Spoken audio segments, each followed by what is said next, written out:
Assalomu alaykum qarindoshlar. Haqorat uchun qanday chora va javobgarlik borligi haqida gaplashamiz. Haqoratda ma'muriy javobgarlik tortiladigan va to'g'ridan-to'g'ri jinoyat javobgarlikka tortiladigan holatlari bor. Bugun ma'muriy qismi haqida gaplashamiz.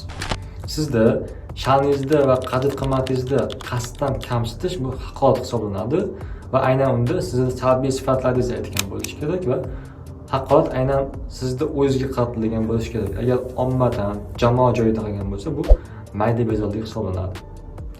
Haqoratda aynan sizda zapis bormi, ovozli xabar bormi, screenshot bormi, video bormi va boshqa har qanday dalil bormi, bularni ariza asosida ichki ishlarga topshirasiz va ichki ishlar xodimi bu bo'yicha ma'muriy bayonnomani rasmiylashtirib, tushunish xatlarini olib va boshqa dalillar to'plab tuman shahar jinoyat sudiga yuboradi.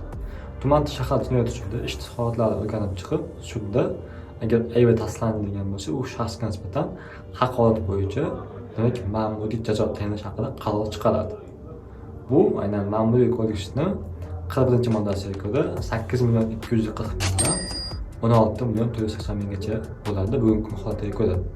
Bundan tashqari siz mana shu qaror olganingizdan keyin, qaror qonuniy kuchga kirgandan keyin fuqarolik sudiga ma'naviy zarar bo'lishga bersangiz bo'ladi va bu ma'naviy zararning summasi cheklanmagan. Xohlasangiz 1 million so'rang, xohlasangiz 1 milliard so'rang.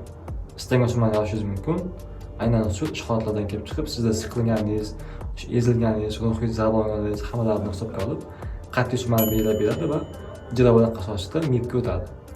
MIB tomonidan undan harakatlar amalga oshirib, sizga o'sha aybdor shaxsdan ma'naviy zarar summalari qoplab beriladi. E'tiborlaringiz uchun rahmat. Video foydali bo'lgan bo'lsa, kommentariya hamda like qismiga o'zingiz izohlaringizni qoldirishingiz mumkin.